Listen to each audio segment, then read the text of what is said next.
Mu kiseera nga BBS Terefayina ekyajaguza emyaka 8 ng'eri ku mayengo g'empuliziganya, abagiddukanya, abaweereza baayo n'abajagaliza ebirungi bagenda batalaga ebitundu eby'enjawulo nga bajaguza wamu n'abawagizi baayo.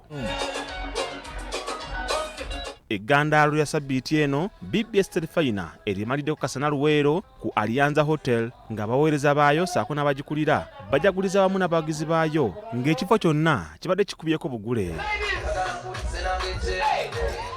Abamu ku baweereza ba BBS Terefayina okubadde Diana Nabatanzi akuweereza pulogulaamu kiri kitya, Afi Power owa Sumulula ssaako ne Dipato akuweereza ebifa mu katale basanyusizza abantu era bakkira bajja ku siteegi okucakalamu nabo n'okwekuba ebifaananyi.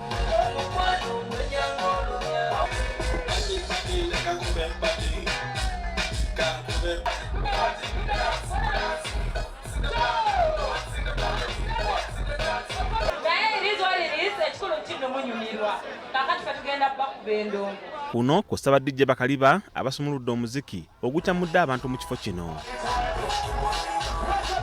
Abayimbi abamannya n'abakyakula bonna bayimbidde abantu nga ku bano kubaddeko Shiri Style n'abalala, era bano bayimbye ennyimba ez'omukwano okukkakkana ng'abantu basituse mu butebe okunyeenya ku galibendule.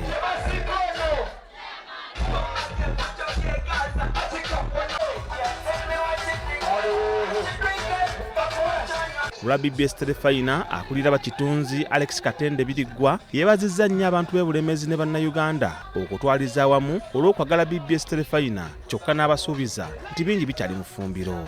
Bannabulemezi twagala okubeebaza mwebale nnyo mwebalire ddala okuwagira ttiimu ya Ssaabasajja Kabaka n'okugyagala n'okuwagira ekifo kino kye tuzzeemu olwaleero, era tubasaba mwongere okukiwagira n'okukyagala. Oluvannyuma badijja basunuludde omuziki ne gusindogoma okutuuka obudde kejenge.